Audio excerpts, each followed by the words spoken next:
আজকে চলে আসলাম 59 নম্বর GK practice set নিয়ে। এই সেটের প্রথম প্রশ্ন কি আছে দেখো। 1857 খ্রিস্টাব্দের মহাবিদ্রোহ কার্যকরীভাবে কোন শহরটিতে শেষ হয়? কি কি আছে দেখি। এতে আছে ভাদোদরা, বিতে অমৃতসর, সিতে আছে লখনৌ, ডিতে গোয়ালিয়র। কোন অপশনটা হবে এর মধ্যে? Option D, Gwalior. আচ্ছা দেখো, আমরা এখানে জানতে পারলাম যে কোন শহরে শেষ হয়েছিল, তাহলে শুরু হয়েছিল কোন শহরে? সেটা হবে মিরাট শহরে। পরের প্রশ্ন, ভারতীয় সংবিধানের কোন ধারায় সর্বপ্রকার অস্পৃশ্যতার অবলুপ্তি ঘটানো হয়েছে? কি কি আছে দেখি অপশনে। 12 নম্বর ধারা, 15 নম্বর ধারা, 16 নম্বর ধারা, 17 নম্বর ধারা। কোন অপশনটা হবে এর মধ্যে?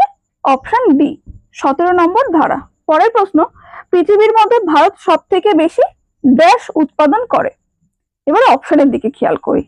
টুনা, চিংড়ি, স্যামন মাছ, সামুদ্রিক ছোট মাছ। কোনটা হবে এর মধ্যে? কোনটা নিতে পারি? অপশন বি, চিংড়ি। পরের প্রশ্ন, ট্রপোস্ফিয়ার বায়ুমণ্ডলের উষ্ণতম অংশ। কারণ কারণ কি সেটা আমাদের কাছে জানতে চেয়েছে। অপশনের দিকে দেখি কি বলতে চাইছে।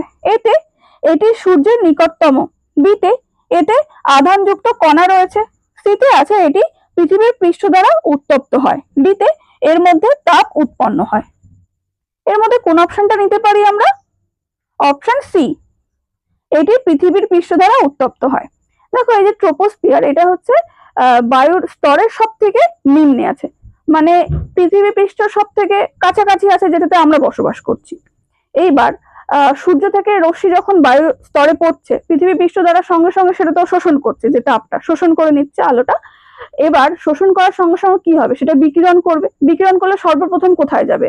যেহেতু সব থেকে কাছে ট্রপোস্ফিয়ার আছে, এই যে, তাহলে ট্রপোস্ফিয়ারে যাবে। সেই কারণে আমরা এই অপশনটা নিয়েছি যে এটি ভূপৃষ্ঠ দ্বারা উত্তপ্ত হয়।